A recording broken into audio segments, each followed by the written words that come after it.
So what's happening? Feel like you're in some more?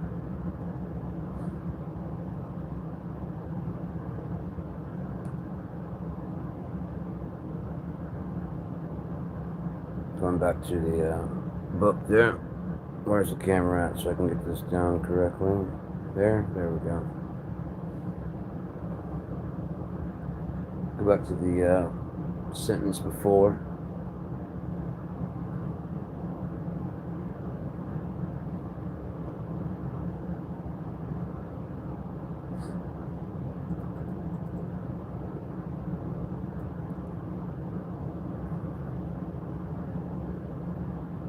The same way that it was inevitable that Argus would swallow Trelia on the other side of the Resson River. Argus, a gold mining town, sat on the most trafficked shore that leads to the Great Lake of the First Era. It was in perfect position and of the right financial means to control the whole river.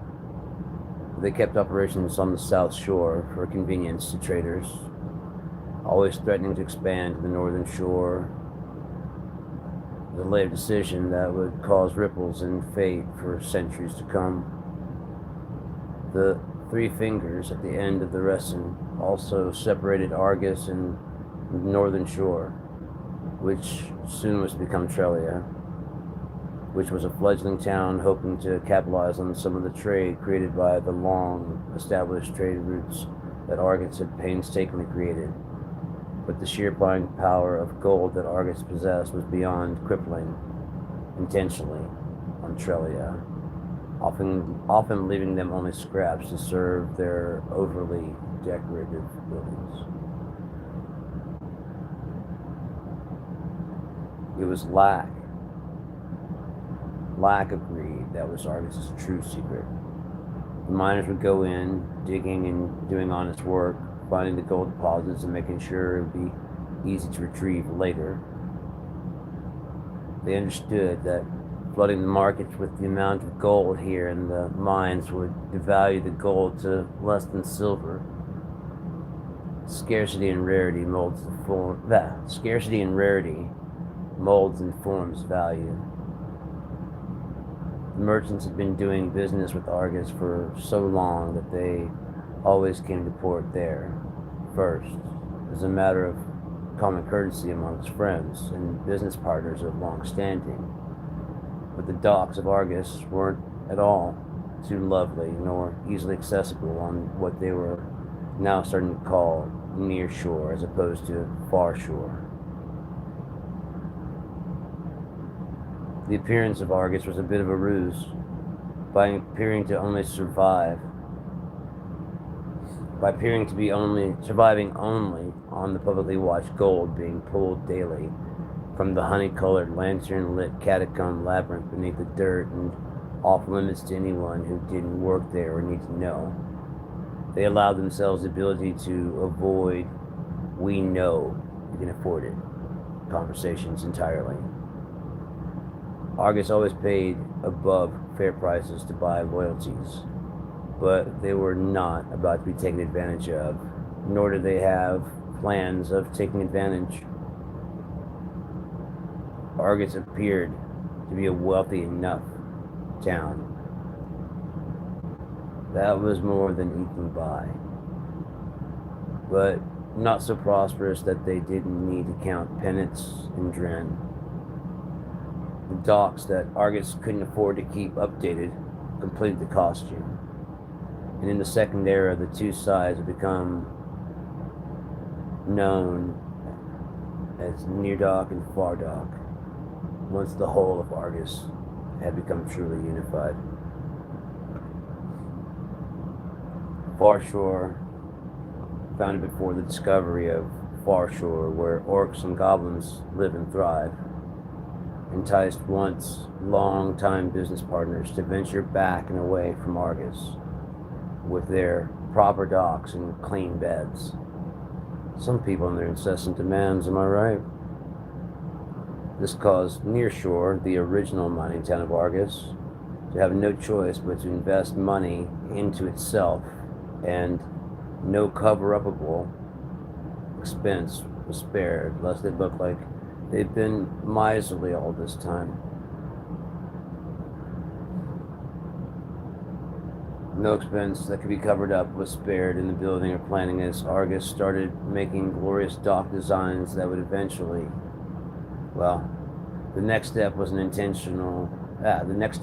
intentional as any arrow's flight, as they began building locks and dams to ease so much traffic, until the docks, locks, and dams kept being built, creating more city borders for Argus, as the city now was hovering over the waterways of the Resin River. Brand new buildings and people from everywhere wanted to stay and move in once they saw what was really happening, trying to get in on the foundation level as the dams that lay at the far west of the Three Fingers continued to grow, reaching deeper and closer to halfway across the Resin with each passing season, with intents to snag any and all merchants and dealers. Even ones from the Resin River's current had accidentally pushed closer to Trelia. And within just 5 hard-worked winters by these men calling themselves Northics,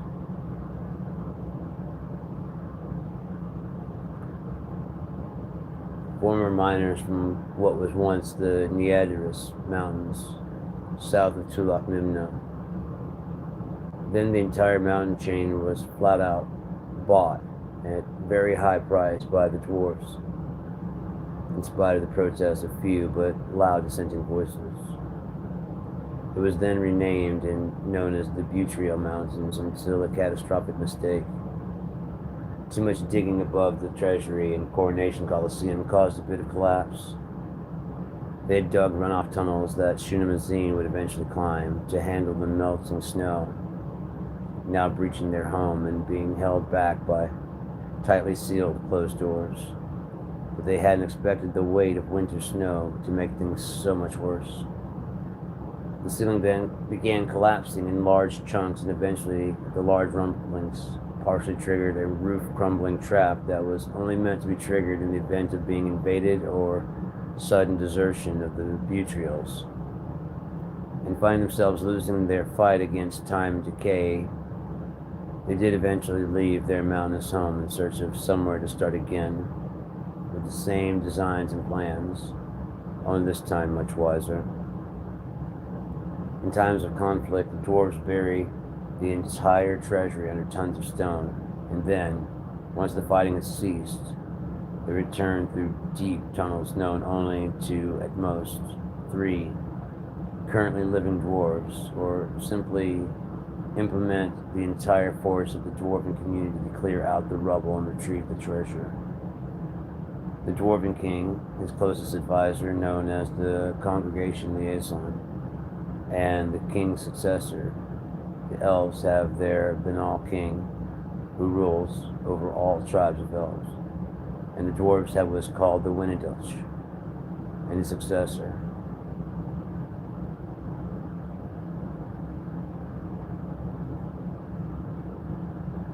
The Windach, and no one, Winneduch, and his successor, a Windach, and no one else is to ever know how to get back to the buried riches. The dwarven home of Butria, home within the stone, was located and hidden deep in what they renamed the Butriel Mountains. Back in Argus, thanks to years of construction, the docks and dams were spanning from near shore all the way to the first island in the Three Fingers. Commerce grew and grew, helping to hide the even deeper pockets of Argus that the miners had honestly only scratched the edges of all day long, carting out barrows and barrows of stone and dirt, mostly leaving the gold exactly where it was, making sure to make a large spectacle of retrieving child-sized chunks of gold, while the vaults further down was by now being held up mostly by the long pillars of gold than the dirt that had been removed. The polishing of these veins caused gold lustrous dust to flake off, resulting in more miners returning to the surface with bags of surprisingly clean flakes of dust. But no one ever questioned beyond the final weight of packages. More and more traders returned their business with curiosity alone being the reason for their visit to Near Dock. A trader could offload almost their entire cargo hold in Argus, where Trelia just had so little actual buying power that they may be able to clear several shelves of one cargo boat at best. Trelia became ever more desperate and chose to focus on a new tactic and source of income: tourism. Trelia constructed the many amenities that Nearshore neglected simply because Argus was more about just commerce. Argus never before was a tourism town. It was a trading and mining town. It knew it had the buying power, and that was enough. Combined with its location, Argus was in complete control of the Russian River.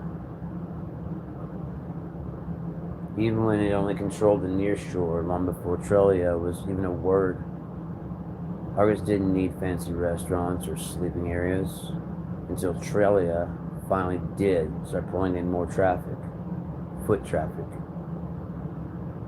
It didn't even phase Argus until the docks of Trelia began to upgrade slowly but surely. The beds in Trelia were nicer, the people were cleaner, and the gold of the travelers was solid and real. The only problem? Most visitors thought they were staying in Argus, the ancient city that is growing larger by the day, the town you must see before you die, and the greatest human settlement on Unia.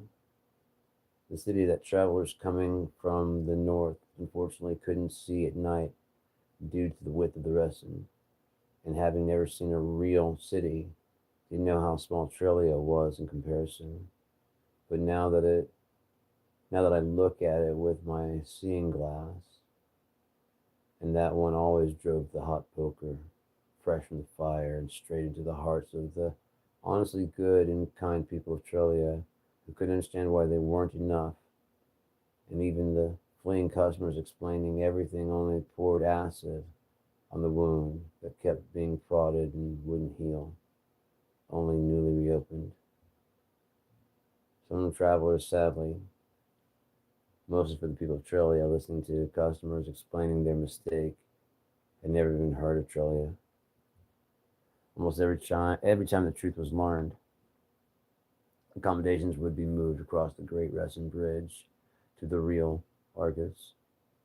It should come as no surprise, it was built by the real Argus, this time with signposts to accommodate this very hurtful purpose. Most in the second era still don't know of Trelia, as word did get out in the first era. It became a swift mockery, a joke of a city trying to compete with Argus. Let's just say that Sir Trelia's son, Galton, never took kindly to the jabs his father endlessly endured. While an incredibly wealthy man and thoroughly respected general in the Dane and Talon wars, he was seen as a fool for trying to compete with the buying power of Argus. Even his name being knighted and known throughout all of the domain of man, Trelia simply could not compete with the gold mining town that would not be overthrown,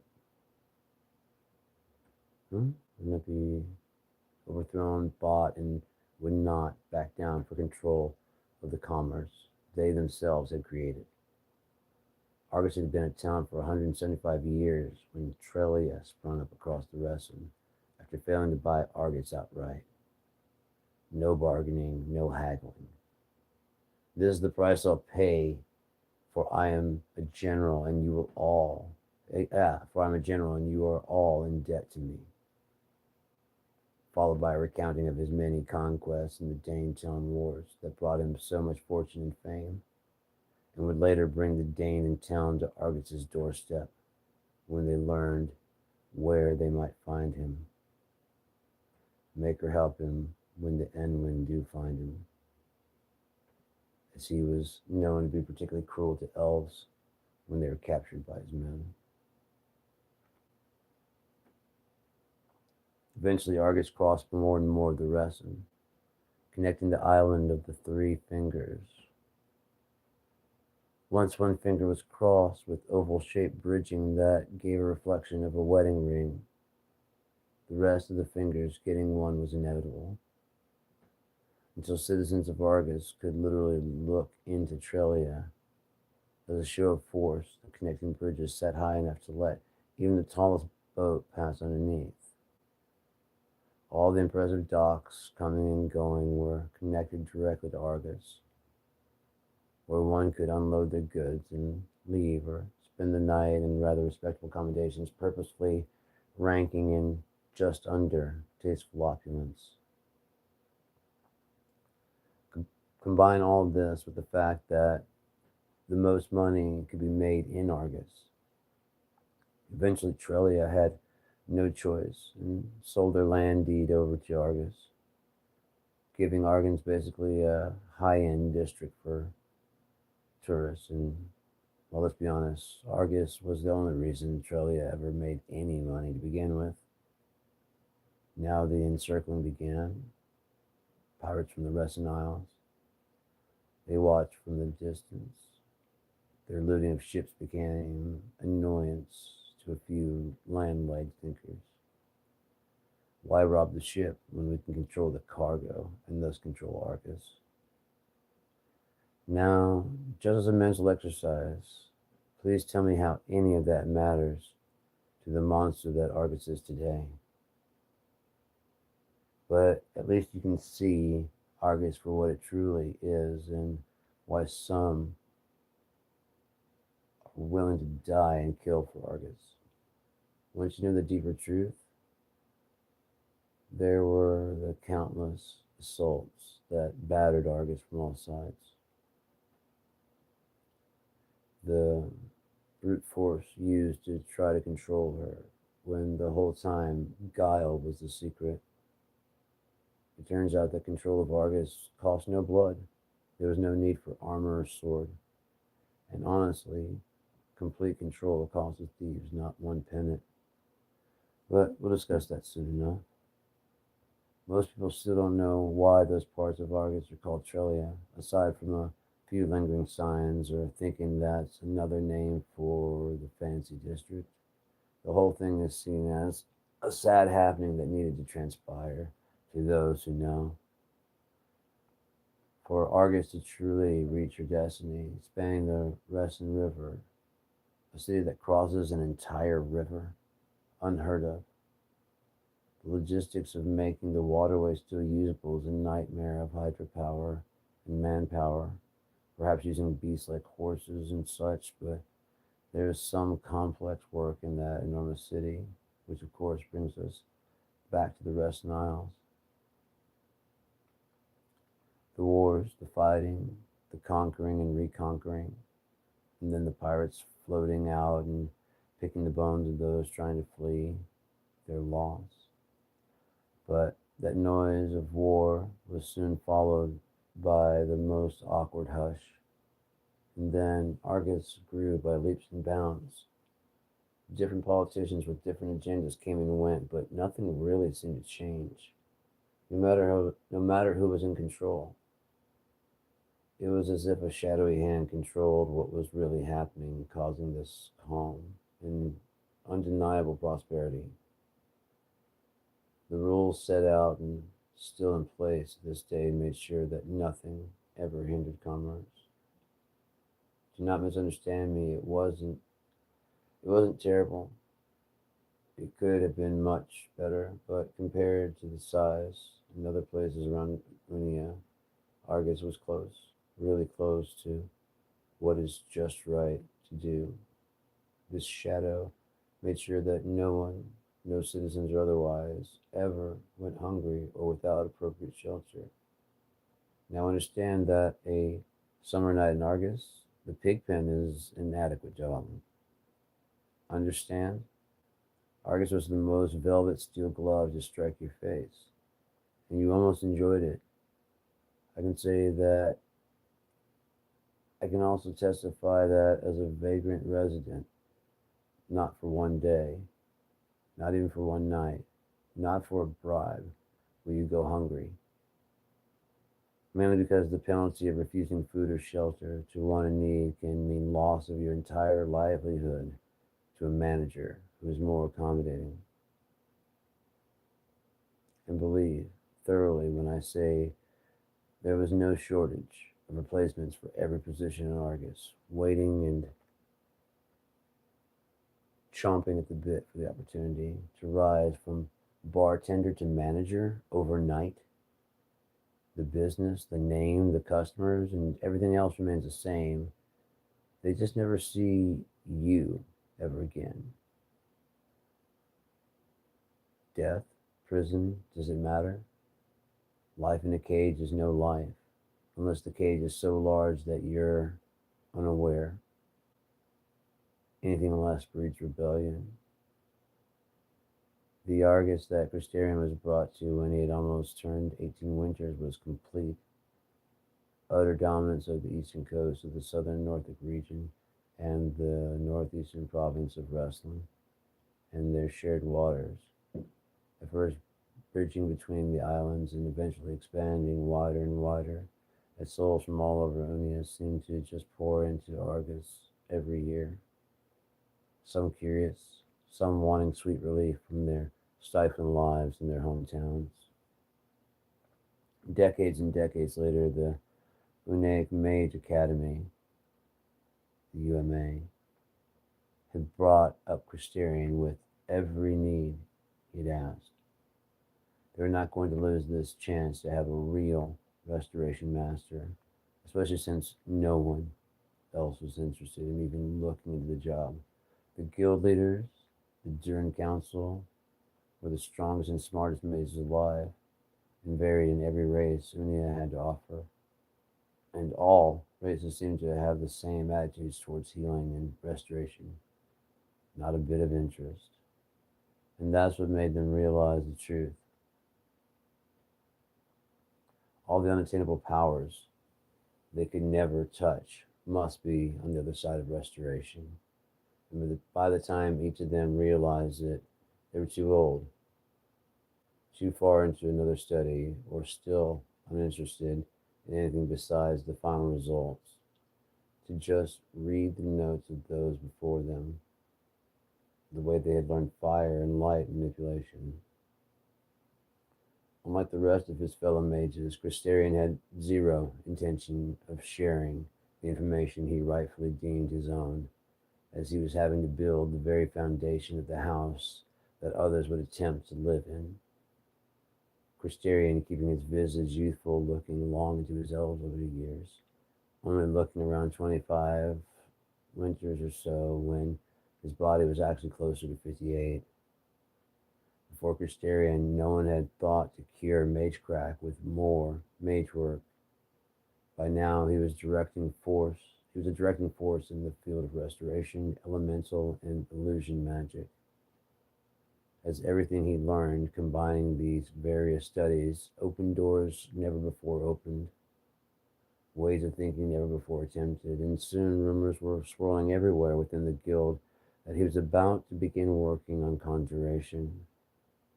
Now, a master of two schools was a rarity, but not unheard of. In fact, for enchantments, one had to learn conjuration and elementals. You had to be a master in order to imbue the item you wanted to enchant with the ethereal magic you were seeking to place into the very being of the very physical item. From boots of hauling, cloaks of invisibility, swords of burning or frost, these items would fetch huge sums of money, and many a mage is cracked simply trying to deliver a king his family sword enchanted to do whatever. The money was in the crowns, if not dozens of crowns. Most would do anything to make that kind of money, even risk fracturing their minds. Christerian had nothing so pedestrian planned, and everyone was beginning to feel it. He progressed so far beyond his years and so far beyond what was normally seen as even possible.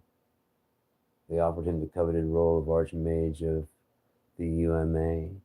When he refused the offer, they offered him Archmage of Unia, a title invented just for Crystarian, and higher than anyone in the whole of UMA. Every mage on Unia would have to do whatever he commanded, offered to flatter his ego, to give him a calling or at least a hobby of abusing his title's power as opposed to abusing whatever power he was building and harnessing in the loneliness of his own mind, now strong enough to block even the strongest Trucier. And of course, the offer was to beg him to just stop. They had pretty much surmised by now what he intended to do. And once again, Crystarian flat out refused the not even tempting bribe, for he had not come all this way for victorious retreat now. His journeys had taken him to the farthest reaches of Unia, from far shore to creed, from everything in between.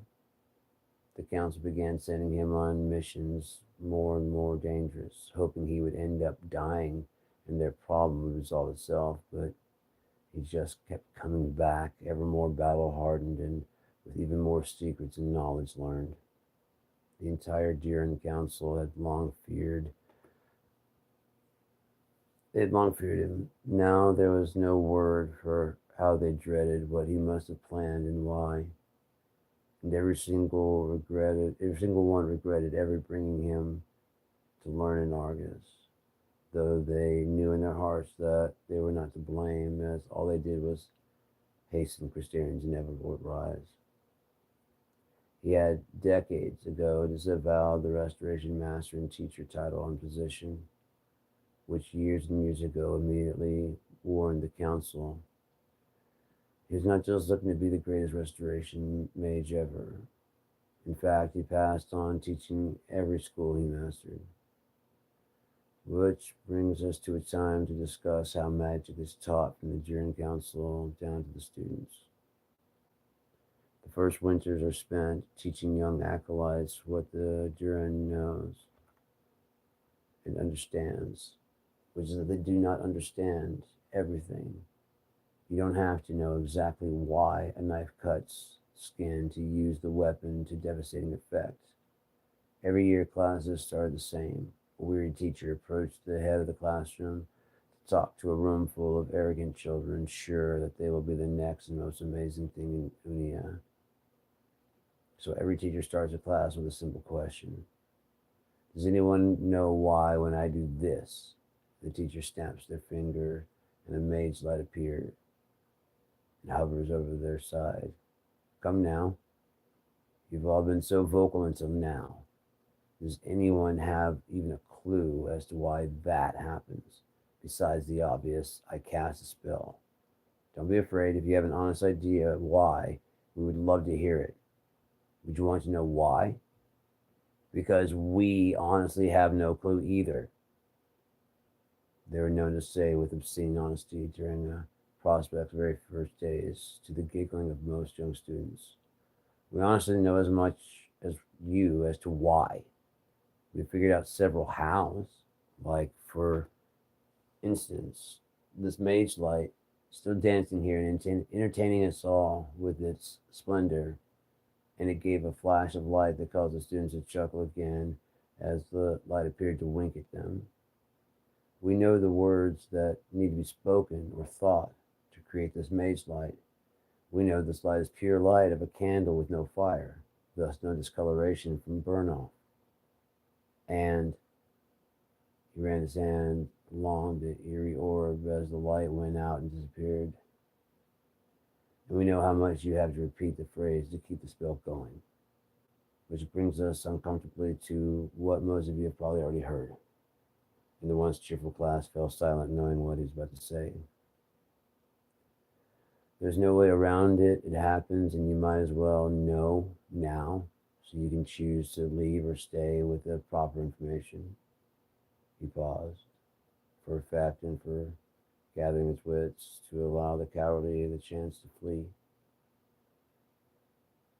Magic is unnatural. It bends the rules of nature, he said, relieving some books of their gravity, just enough to notice, not to really show off, and letting them back to rest. We've all been given spell books. If you tend to them, they will last you for your entire life. And the students held up their rather meager looking books, 3 leather straps fed through the papers, and attached them to the thick leather binding with hardly 50 scraps of pieces of paper in each book. And here you will write all of your spells, all of your alchemical mixtures, and your journal of your daily life, so that if you do crack, we can figure out about where things went wrong. As I said, we don't understand everything and we're trying to learn more all the time. Plus, when you die, your writings become property of the council. Okay, so there's nowhere enough paper in here, sir. We can maybe journal a few months to a year at most, the braver student spoke up, not even hearing the last part of the conversation through a seemingly shared disgust amongst the students. It's because you'll need to add as you go, simpleton, Christerian said, already beginning his journaling. The first time he heard the speech, so long ago now, the teacher had heard the question hundreds of times, but had never had a student answer for him or the way he so desperately wanted to. Our younger student is right, and he paused, giving the boy time to announce his name, Christerian. And I'm currently studying restoration, so get your jeers in now, lest the mockery follow me to my end goal and I have my revenge, he said, as pointed as any blade.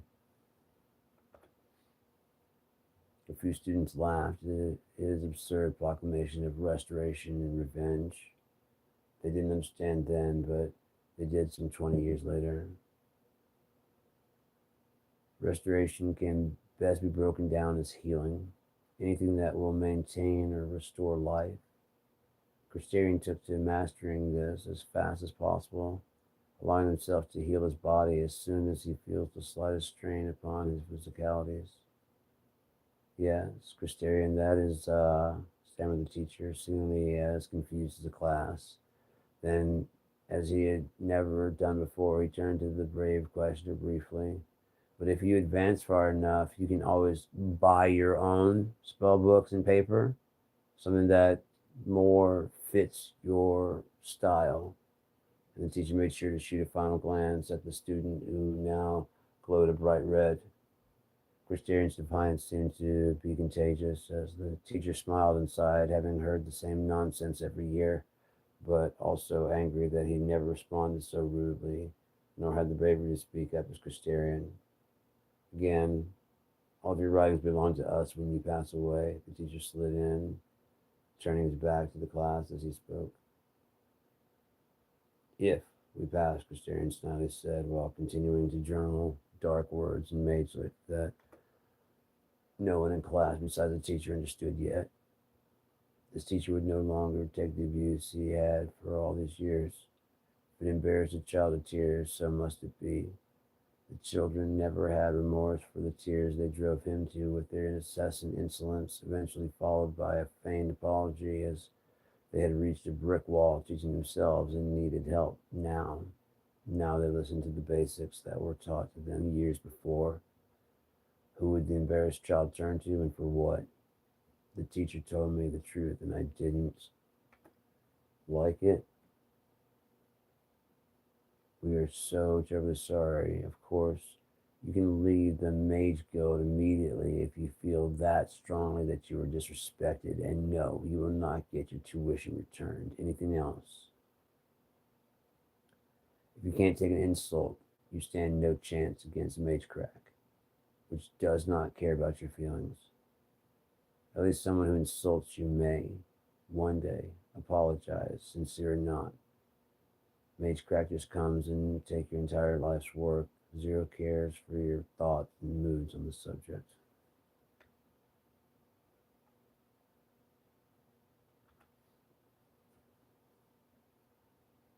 Illusion magic somewhat speaks for itself, yes. It creates a temporary link between the caster and the target's brain.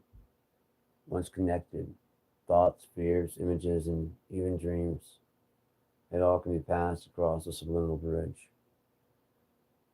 The stronger the caster, the more minds it can connect with simultaneously, and the more vivid the illusions. This can be used to actually avoid violence. For instance, having a dragon on your side can lead to a tremendous battlefield advantage and sometimes end fights before they even begin. Losers are often quite cross to know what treaty agreements they agreed to under threat of a fire breathing deception. But once signed in blood, it is empirical law that the contract is forever binding as long as the blood flows through either signers. After death, the terms must be renegotiated with another blood pact. Either continue the truce, amend it, or dissolve it. But we aren't here to talk on and on about blood contracts and their legal standing underneath. And we're at 36 minutes. I think I want some dessert of some sort. I had dinner not too long ago, and I'd like some sweets of some kind. So I'm going to head on out. If you've been watching this, thank you. And I hope it's entertaining. If not, I don't know, but I'm going to keep on reading for the rest of those 40 pages or so. It seems to be less of a, it's kind of a combination of Christerian and whatever. So I need to start when I go back and put it together. This is like how the story is going right now. It's just going to go completely different when I actually get it done. This might be part of, I will probably find all the stuff of Argus and just trim that out of there. Might only be 20 pages, and then the Christerian stuff, put all that together. So it needs some sculpting, it needs some work, some editing. And of course it does. I just wrote this as I was feeling it. And it gets pretty intense here for too long. It just keeps getting, I think it keeps getting better and better as it goes on, because this is just, he hasn't even got, they're just telling the past. They haven't even got to the modern day where Zane runs into Dalen and Solana. Haven't even got there. There won't be for another like fucking, on page 17, there won't be another page, another 23 pages.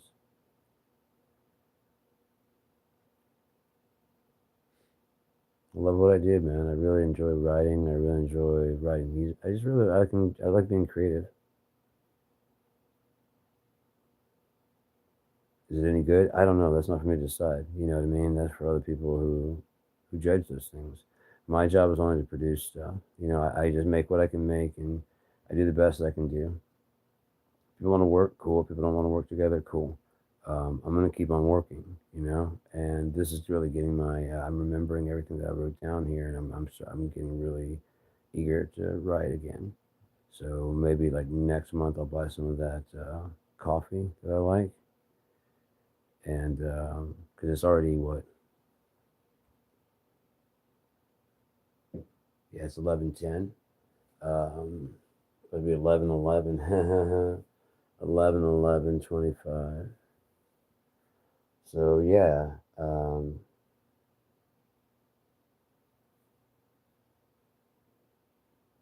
think if there's anything I need to do, if I'm about ready to crash out and go to bed, I don't know. But it's about 1 o'clock in the morning.